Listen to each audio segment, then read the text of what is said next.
So go ahead, fire away with your questions, and we'll kind of field them in whatever order. The biggest thing that you need to realize is you're in a major flare up. You are in probably one of the worst flare ups that you could possibly be in. That's why you're noticing this 8 or 9 pain, right? It's very, very painful. So, like Isaiah Yeah. says, if you get a little bit better, you can get a lot better. That's something that we always want guys to lean into when it comes to long-term progress.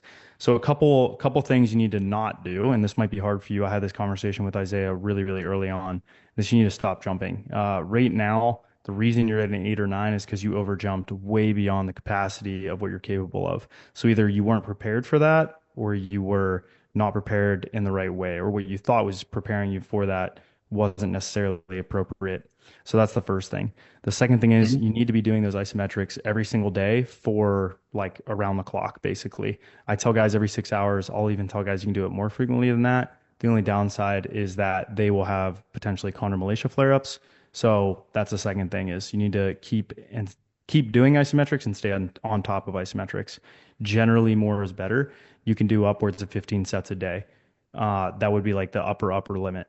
The third thing, and this is addressing your question, is you need to find a weight where the next day your pain levels are going down and not up, or even 48 hours later. It looks like this past week you had the slow tempo quarter squats, and then it looks like, yeah, so basically just this past week. So you did them on Monday. It sounds like Yeah. you're Eastern European, so I'm assuming it's later in the day on Tuesday, probably like towards midnight or something like that. Yeah. Yeah. Um, so today's Tuesday. So right now, where's your pain at? Like a 9, you said? Right now it's like a 7 or 8, something 7? like Okay. that. So what was it Yeah. during the squats? You said it was a 9 during the squats?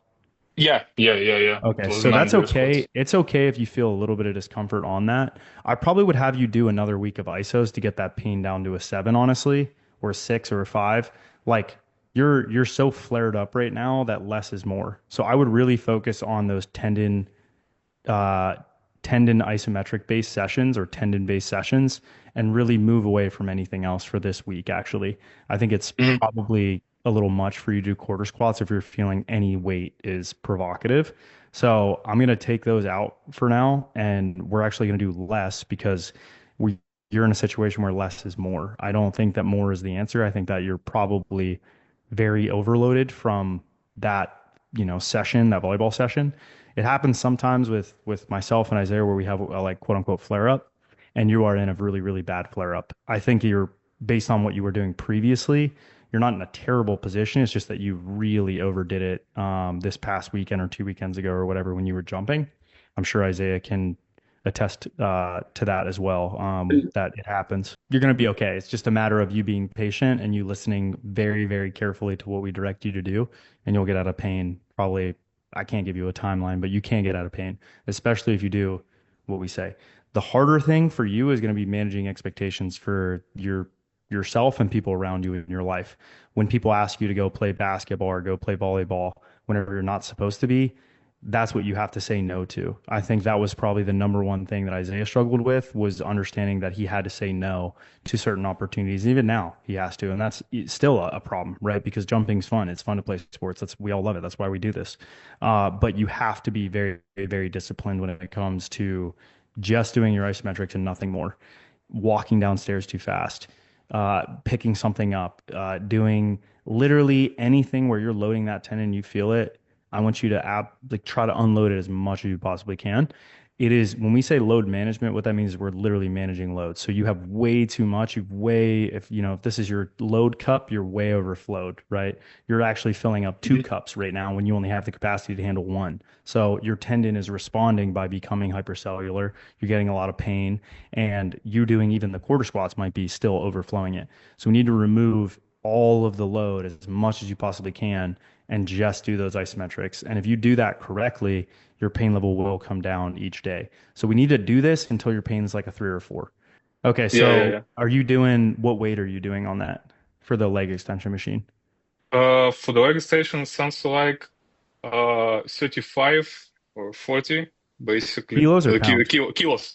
Okay, that's way too heavy. Way, way, way, way, way too heavy. So you need to drop that down. And you're probably feeling like an 8 or 9 when you're doing that, right? That heavy?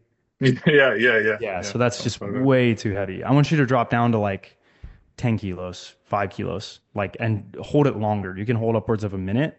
Um, Even start double leg and then progress to one leg throughout the set. Start your first set lighter. Like, you should only be pushing manually to where you're feeling like three, four, maybe five. Okay. Mm, 8, 9 is going to make it worse. You're going to go the other direction. Your key is to be on the coattails of like a 4 to 5 out of 10 pain. If you're up to a 6, 7, 8, 9, 10, it's just going to make it more provocative and it's going to piss the tendon off and it's going to make it worse. You're trying to desensitize it as well as produce more collagen matrix. And to do that, it's going to be more so on the desensitizing side of things first because right now it's so pissed off that you're in this delicate balance of I want to go hard to get the collagen to resynthesize and get proliferation of collagen tissue. But if you do mhm. that, you're going to increase the sensitivity. So we need to get it desensitized first, and then we can start to increase the intensity of those isometrics so you're able to produce more collagen matrix or extracellular like collagen fibers, sorry. So the first thing I want you to do is I want you to start at this whole week.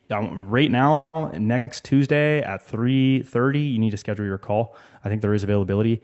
Do that Mhm. ASAP so that we can meet back, we can get another touch point. I've already set Okay. up your training for this week so that you're good.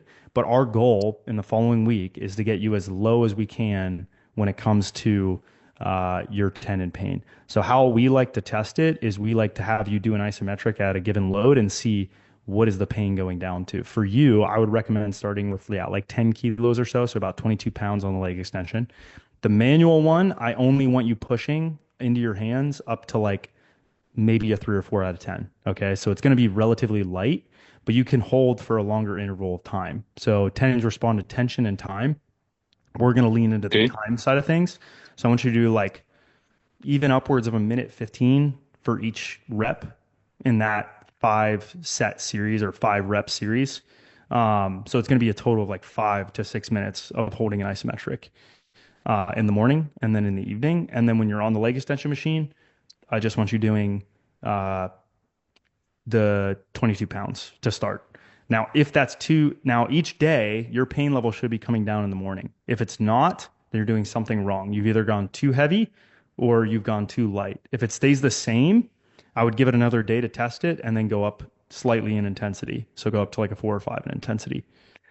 So things to not do, because this is a big mistake I've noticed with guys, is that they oftentimes are, it's not what they're doing, it's what, or sorry, it's not what they're not doing, it's what they're overdoing. And that's the key with load management. Again, the cup is overfilled. So we need to remove the load.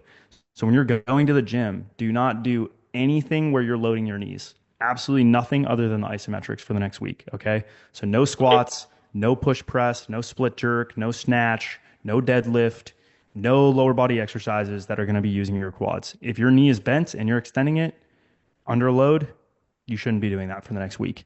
We need to carefully bleed that volume back in to get you out of the flare up. Now, it's very possible that in the next week you're down to like a 1. It's also very possible if you do this wrong, you're still at an 8. So that's going to be the problem solving that Isaiah and I are going through to figure out, okay, what is actually causing the discomfort? Is he doing something he's not supposed to be? Is he going too light? That's what we're kind of problem solving. So let me ask you a few questions. Are you stretching it at all right now? Yeah, I think yes, because right now I'm just I don't know. I'm sitting on the chair. It's Yeah, stretched so basically. I would stop stretching completely. Okay, because what it does is Okay. it loads the tendon when you're not supposed to. So you can stretch your hamstring or your calves, but don't stretch your quad. That's one. Are you massaging it? Are you doing cross massage on it at all, like rubbing your hand into the tendon and feeling it a lot and palpating it? No, right now, no, because I saw in the training that I shouldn't do that. So no, Perfect. right now Good. it's not. I'm A lot of glad. That a was lot of good. guys Yes. do Good it job. Good job. even subconsciously. Like they'll be like sitting there like rubbing their knees without realizing they're doing it. Yeah, So yeah. you want to I should minimize. pay attention to it. Okay, okay. Yes, I get it. definitely don't do that. Are you kneeling on your knees or putting pressure on them in any ways, while you're doing other stretches? No, no. Okay, good. Um, are you icing it? From time to time, yes. Okay, that's okay. I would limit that as much as possible. Are you taking ibuprofen? Like Sorry. anti-inflammatories? Are you taking anti-inflammatories? No, no. Okay, good. Um, are you playing any other sports when you're not supposed to be right now? Like, are you going to volleyball practice? No, Are you right going now I'm just working. rehabbing? After that, I'm going to the gym. So no, Okay. Are I you doing any other lower body lifts right now outside of what's programmed? no, definitely not. Perfect. All right, so you're actually in a pretty good spot. We don't have a lot of things that we have to police, which is good. We don't have to scold you. So yeah, Okay. you're in honestly, you're in a rough spot in terms of pain, but you're in a good spot in terms of your knowledge base. So yeah, we don't have like too much that we have to be hard on you about. Yeah, outside of that, that's the questions I had. Isaiah, do you have things that you wanted to go over? Nah, I think that's good. I will say tracking is going to be really important. I have a note in my phone where I write down what test I did and how it feels. Make sure that you are really staying on top of that. And then I put what I did the previous day as well. So like I might put today I feel a 3 out of 10. Yesterday I did my top set of squats at XYZ weight. I felt a 1 out of 10 or a 2 out of 10 during the squats. Doing that's going to be really important because it'll give us feedback. Like next time you get on a call, you'll be able to say, "Hey, I did ISOs at this weight, at this intensity, at this level of pain, and my next day pain was it stayed the same, where it went up, where it went down." And with that knowledge, we'll be able to keep doing what's working essentially. So I would get really on top of tracking well. One other thing I did want to add is try not to view other people's content on tendon health because if it conflicts and you try to do something else, you're going to be outside the system, and sometimes that's bad. So there are a lot of ways to skin a cat with tendon pain. I've seen some other methods Mm. work, but I have a 99.999, basically 100% efficacy rate when it comes to improving tendon pain if you do exactly what I say. So please, please, please don't conflate what I'm saying with what other people are saying, or try to convolute the information we're giving you. Really trust us with this, and you'll be really really good to go. I've seen guys sometimes start leaning into what David Gray says, or Jake Tura, or even Ben Moxness, or some of my old mentors. And Mhm. what can happen is it can convolute a lot of what we're saying, and it actually ends up making the process take way longer, way slower, or sometimes guys never get better because they just don't listen to what we're telling them. We've seen that happen a handful of times with guys before. It'll be Yeah, like sure. as we'll test the 5 minute ISO lunge, for example. Or they'll do reverse treadmill, like the ATG thing. I don't know how many times Mhm. we've gotten on a call like this, and they're like, "Yeah, it's going well. I'm throwing these in," and we're like, "Come on." Just do what we say. Don't add anything else. Yeah. So try not to look at other people's content. And I'm not saying that to like be egotistical or anything. It's just that if you add these other variables in, it's really hard for us to identify what is actually causing the problem. So, don't be basically, if you start seeing content about like knee rehab or knee health or this or that, if it didn't come out of our mouths Mhm. directly, then just ignore it completely. Most of the problem with social media today is not that there is a lack of information, it's being able to filter out what is good information and bad information and then view it in the context of a system. So you're definitely in a delicate situation. We've had a couple guys like this in the past, and we've been able to help them successfully navigate it. So we're really going to have to teach you over time how to navigate this. But right now, the number one focus I want you to have is managing the ISOs and not playing right now. Like Yeah, I said, I won't. so Right now, I don't have right. the season. So we'll keep that the number one priority. But I will Okay. tell you, in getting ahead of that, kind of as you're coming in, and it's like, well, why did this happen in the first place? I really don't recommend guys jump more than twice a week. Guys that are injury prone, once a week. And in your case, I would say you have to be very good about tracking your pain levels. And this is where Isaiah said comes in handy, is if you know that in the past you've jumped 3 days a week and you started the week at a 3 and you finished the week at a 7, well, you did too much. And if you do it again, it's going to get worse and you're going to be in the position you're in now. So I would view it more as a constant assessment of your readiness and what you can and can't handle and what tools you have in your tool belt to manipulate to get the result that you want. So for example, in your case, you were supposed to play, Tuesday, Thursday, Saturday, and the lifts were maybe Monday, Wednesday, Friday. Well, that's way too much load. Again, Right now, you can only handle ISOs. That's this much. What you were doing before was enough to overflow all of it, right? Your cup is really only this big. You're doing enough load to fill up both of these cups. That's not what we want. So when you were playing and lifting, this is the playing cup, this is the lifting cup. You way overfilled. Your cup was only big enough to fill, half of this. That was all you had the capacity to do. And so what we need to do is help you understand when to say no to certain situations or how to manipulate the practice so that you're able to decrease the load in the individual session. So for example, Right. I would say, look, like go into that session and I want you to just do like only do defense, right? Only play defense. No blocking, but you can laterally pass, right? No hitting, no blocking. So maybe that's your Saturday session. But on Tuesday, I'll say, look, Yehor, this is your day. I want you to go hard for 15 minutes. Okay. And then if you respond well to that, and Thursday comes around and you're like at a 2, I might say, okay, I want you to do, you're allowed to jump serve and you're allowed to play defense, but no blocks, no spiking, right? Leave that for Tuesday. And then what we do is we can manipulate the sessions and what you do in the sessions so that you're still able to play, but we're modifying the loads that you're actually under because we're not telling you to go all out. It won't be a free for all, right? And then over time, what'll happen is your readiness will go up.